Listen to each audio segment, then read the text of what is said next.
Hello family, welcome to our channel. और आप सुन रहे हैं अग्नि प्रतिज्ञा एपिसोड 56। तो चलिए चलते हैं कहानी की ओर। वहां मौजूद सारे लोग हैरानी से प्रतिज्ञा को देख रहे थे, यहाँ तक कि अग्नि खुद हैरान था। लेकिन जैसे ही पीहू ने ये कहा कि प्रतिज्ञा उसकी सुपर ममा है, प्रतिज्ञा होश में आई और उसे एहसास हुआ कि वो सड़क पर खड़े होकर उन लड़कियों को इतनी बातें सुना रही थी। प्रतिज्ञा अपना चेहरा नीचे करते हुए अग्नि की तरफ देखती है और मायूस सा चेहरा बनाते हुए कहती है, सॉरी। अग्नि अपने मन में हैरान होते हुए सोचता है, ये मुझे सॉरी कह रही है? अभी अभी तो लड़कियों को ऐसे डांट रही थी जैसे झांसी की रानी है, और अगर इन लड़कियों ने कुछ और कहा तो प्रतिज्ञा इस हॉकी स्टिक से लड़कियों को मार भी सकती थी, और मेरे सामने इतनी मायूस होकर सॉरी कह रही है जैसे कितनी भोली है। प्रतिज्ञा ने अग्नि से कहा, चलिए यहाँ से, मुझे कोई गोलगप्पे नहीं खाने, मैं घर पर चलकर सीमा से कह दूंगी, वो मेरे लिए घर पर ही बना देगी, आप चलिए यहाँ से। अग्नि के चेहरे पर हल्की सी मुस्कान आ गई थी और वह हाँ में सिर हिलाता है। लेकिन जाने से पहले अग्नि ने एक बार उन लड़कियों को देखा जो अब शर्मिंदगी के साथ वहां खड़ी थी। अग्नि उन लड़कियों के पास जाता है और कहता है, मुझे मेरे हर फैंस बहुत प्यारे हैं। अग्नि अपना हाथ आगे बढ़ाता है और उस लड़की को जो उसके साथ फोटोग्राफ लेने की जिद कर रही थी देखकर कहता है, फोन। वो लड़की घबराई हुई नजरों से शर्मिंदगी के साथ अग्नि की तरफ अपना फोन बढ़ा देती है, तो अग्नि उसका फोन लेकर उसके कैमरा ऑन करता है और सेल्फी कैमरा ऑन करके वो मुस्कुराते हुए उस लड़की के साथ एक फोटो क्लिक करता है। अग्नि उस फोन को उस लड़की के हाथ में दोबारा रख देता है और मुस्कुराते हुए कहता है, सेलिब्रिटीज कभी अपने साथ बॉडीगार्ड नहीं रखेंगे अगर फैंस अपनी रिस्पॉन्सिबिलिटी समझे तो। ऑटोग्राफ या फोटोग्राफ मांगना गलत नहीं है, पर जिस तरीके से लिया जाता है वो तरीका गलत है। और उसके बाद अग्नि प्रतिज्ञा का हाथ पकड़ते हुए उसे अपने साथ गाड़ी की तरफ ले जाता है। अग्नि के जितने फैंस वहां खड़े थे वे अपने फोन से उसकी फोटो निकाल रहे थे और प्रतिज्ञा की स्पीच पर सबने तालियां भी बजाई। अग्नि प्रतिज्ञा को लेकर गाड़ी में बैठ जाता है और वापस सबरवाल मेंशन की तरफ गाड़ी चला देता है। पूरे रास्ते अग्नि के चेहरे पर एक हल्की सी मुस्कान थी जो वो प्रतिज्ञा से छुपा रहा था, और प्रतिज्ञा के चेहरे पर भी एक मुस्कान थी। लेकिन पीहू की नजरें उन दोनों के ऊपर बनी हुई थी। वो छोटी बच्ची देख सकती थी कि कभी अग्नि मुस्कुरा रहा था तो कभी प्रतिज्ञा, और उन दोनों को ऐसे देखकर पीहू अपने मुंह पर हाथ रखकर छोटी छोटी हंसी में हंस देती है। अग्नि की गाड़ी जैसे ही सबरवाल मेंशन के गेट के सामने आकर रुकती है, वैसे ही प्रतिज्ञा पीहू को लेकर गाड़ी से नीचे उतर जाती है। अग्नि भी गाड़ी की चाबी एक नौकर को देकर प्रतिज्ञा और पीहू के साथ घर के अंदर दाखिल होता है। सब लोग हॉल में ही बैठे हुए थे। अग्नि प्रतिज्ञा और पीहू को लेकर सबके पास आता है। दादी प्रतिज्ञा को अपने पास बुलाती है तो प्रतिज्ञा पीहू को लेकर दादी के पास बैठ जाती है। दादी प्रतिज्ञा और पीहू को देखते हुए कहती हैं, आ गए तुम दोनों, महिला डॉक्टर के साथ सब कुछ ठीक रहा ना? प्रतिज्ञा मुस्कुराते हुए हाँ में सिर हिलाती है। अग्नि अपनी जगह पर बैठता है और सीमा से कहता है, सीमा कुछ ठंडा बना दो। सीमा हाँ में सिर हिलाती है और किचन की तरफ चली जाती है। अग्नि अपने हाथ में लिया हुआ बैग सामने टेबल पर रखता है और वीना जी को देखते हुए कहता है, माँ ये प्रतिज्ञा की दवाइयाँ हैं, डॉक्टर आंटी ने कहा है प्रतिज्ञा को अब से लेकर 9 महीने तक ये दवाइयाँ कंटिन्यू करनी हैं, एक भी दिन मिस नहीं होना चाहिए।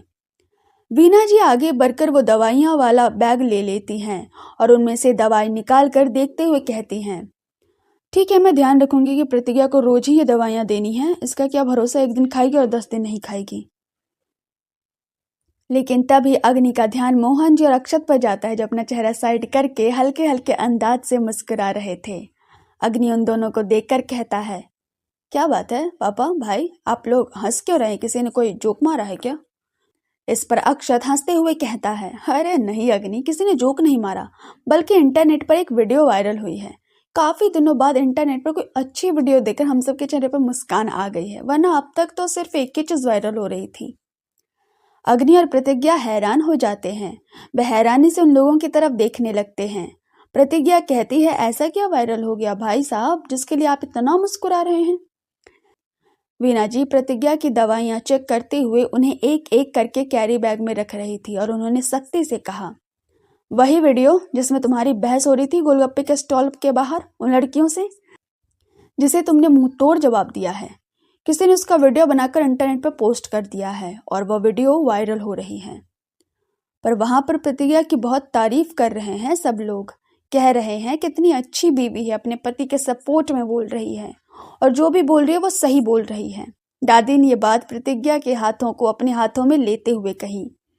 प्रतिज्ञा के चेहरे पर एक घबराहट वाली मुस्कान आ जाती है, लेकिन अग्नि का चेहरा एक्सप्रेशन लेस था। उसने हाँ में सिर हिलाया और कहा, हाँ वैसे बात तो सही है। प्रतिज्ञा ने लड़कियों को बहुत सही जवाब दिया। अगर सेलिब्रिटीज के फैंस उन्हें इस तरीके से परेशान नहीं करेंगे तो कोई सेलिब्रिटी अपने साथ सिक्योरिटी नहीं रखेगा। मोहन जी ने भी प्रतिज्ञा की तरफ देखते हुए कहा, बहुत अच्छे बेटा, तुम्हारे इस वीडियो से बहुत से लोगों को सबक मिल जाएगा कि सेलिब्रिटी को देखते ही पागल नहीं होना चाहिए। आप आराम से उनके पास जाओगे और उनसे फोटोग्राफ मांगोगे तो वो जरूर देंगे। प्रतिज्ञा मुस्कुराते हुए हाँ में सिर हिलाती है, लेकिन वीना जी तो कभी किसी चीज से खुश हो ही नहीं सकती थी। उन्होंने दवाइयों के बॉक्स को साइड टेबल पर रखते हुए अपने उसी एटीट्यूड वाले लेवल को बरकरार रखा और कहा, हाँ तो कौन सी बड़ी बात है, अपने पति के सपोर्ट में ही तो बोला है इसने, इसमें इतनी तारीफ करने वाली तो कोई बात नहीं मुझे नजर आती। मोहन जी इरिटेट होते हुए अपनी आंखें बंद कर लेते हैं और दादी भी कहती है, तू कभी खुश मत हो जाना वीना अपनी बहू के किसी काम से, ये बेचारी अपनी जान भी दे देगी ना, तुझे खुद तब भी खुशी नहीं मिलेगी। क्यों माँ, आपको ऐसा क्यों लगता है कि प्रतिज्ञा कुछ भी करेगी तो उससे मुझे खुशी नहीं मिलेगी? देखो प्रतिज्ञा की प्रेगनेंसी की खबर सुनकर मैं कितनी खुश हूँ। वीना जी ने अपनी सास को देखते हुए कहा तो दादी अपना माथा पीट लेती हैं, लेकिन प्रतिज्ञा जल्दी से दादी का हाथ पकड़ते हुए कहती हैं, दादी जी कोई बात नहीं, मम्मी जी की बातों का मैंने कभी बुरा नहीं माना और ठीक ही तो कहा है मम्मी जी ने, मैंने जो कुछ भी कहा वो पीहू के चाचू के लिए तो कहा है। अब तक सीमा सबके लिए नींबू पानी बनाकर ले आई थी। प्रतिज्ञा और अग्नि ने नींबू पानी का ग्लास उठाया। प्रतिज्ञा ने सबसे पहले वो नींबू पानी पीहू को पिलाया। अक्षत नींबू का पानी ग्लास टेबल पर रखते हुए अग्नि से कहता है, अग्नि तुम्हारी कल की और परसों की कोई रिकॉर्डिंग नहीं है और ना ही कोई कॉन्सर्ट या मीटिंग है, तो क्यों ना हम लोग फार्म हाउस पर चले। तुमने कहा था कि जब तुम्हें टाइम मिलेगा तो तुम हम सबके साथ फार्म हाउस चलोगे। अग्नि को याद आता है कि सच में अगले 2 दिन तक उसकी कोई भी मीटिंग नहीं है और ना ही रिकॉर्डिंग है। उसने हाँ में सिर हिलाते हुए कहा, ठीक है फिर चलते हैं 2 दिनों के लिए फार्म हाउस। आप केयर टेकर से बात करके वहां की सफाई करवा दीजिए। अग्नि की बात खत्म होते ही वीना जी ने कहा, अक्षत केयर टेकर से कहना कि अग्नि और प्रतिज्ञा का कमरा नीचे वाला रेडी करवाए। प्रतिज्ञा सीढ़ियों से बहुत अजीब तरीके से उतरती है, कभी कभी मुझे डरा देती है, इसलिए इसे ऊपर वाला कमरा देना ही नहीं है। अगले दिन सुबह सब फार्म हाउस जाने की तैयारी कर रहे थे। वीना जी ने खाने पीने का सामान एक बास्केट में रेडी करवाया था। वहीं पीहू भी अपने खिलौने और खेलने का सामान रेडी कर रही थी। प्रतिज्ञा पीहू के बाल बना रही थी। तभी अग्नि बाथरूम से बाहर आता है, लेकिन इस वक्त उसने दूसरे ही कपड़े पहने हुए थे। ये वे कपड़े थे जो अग्नि अक्सर मीटिंग में जाते वक्त पहना करता था। प्रतिज्ञा हैरानी से अग्नि को देखकर कहती है, आप कहाँ जा रहे हैं? अग्नि अपनी घड़ी पहनते हुए कहता है, अरे आज सुबह रोनित का फोन आया था। अगले महीने जो मेरा कॉन्सर्ट अमेरिका में होने वाला है ना, उसके ऑर्गेनाइजर इंडिया आए हुए हैं और वो मुझसे मिलना चाहते हैं। सुबह सुबह मैं नींद में था और नींद की हालत में ही मैंने उनसे मिलने के लिए हाँ कह दिया। अगर अब नहीं जाऊंगा तो उन्हें बुरा लगेगा, ऐसा लगेगा कि मैं अपनी कमिटमेंट पूरा नहीं करता। मुझे ज़्यादा समय नहीं लगेगा, 1 घंटे की मीटिंग है, खत्म हो जाएगी। मुझे बस उन लोगों के साथ कॉन्सर्ट के बारे में बात करनी है, बाकी सारी बातें रोनित कर लेगा। मैं 1 घंटे बाद आ जाऊंगा। प्रतिज्ञा ने हाँ में सिर हिलाया तो पीहू जल्दी से कहती है, चाचू जल्दी आना, पीहू को आपको क्रिकेट में हराना है। अग्नि मुस्कुराते हुए पीहू को गोद में उठाता है और उसके गालों पर किस करते हुए कहता है, ओके मेरी प्रिंसेस, आपका हुक्म सर आंखों पर। चाचू अगले 1 घंटे में फार्म हाउस पर होंगे। अग्नि ने सबको बता दिया कि वो अगले 1 घंटे में फार्म हाउस पहुंच जाएगा, लेकिन इस वक्त उसका मीटिंग में जाना बहुत जरूरी है। अग्नि अपनी मीटिंग के लिए निकल जाता है। 1 घंटे तक उसकी ऑर्गेनाइजर के साथ बात होती है। वो लोग अगले महीने अग्नि के होने वाले कॉन्सर्ट के बारे में बात करते हैं और उसके बाद अग्नि टाइम देखकर सीधे कंपनी से निकलकर फार्म हाउस के लिए निकल जाता है। बाकी मीटिंग रोनित करने वाला था। अग्नि वहां से निकलकर सीधे फार्म हाउस पहुंचता है।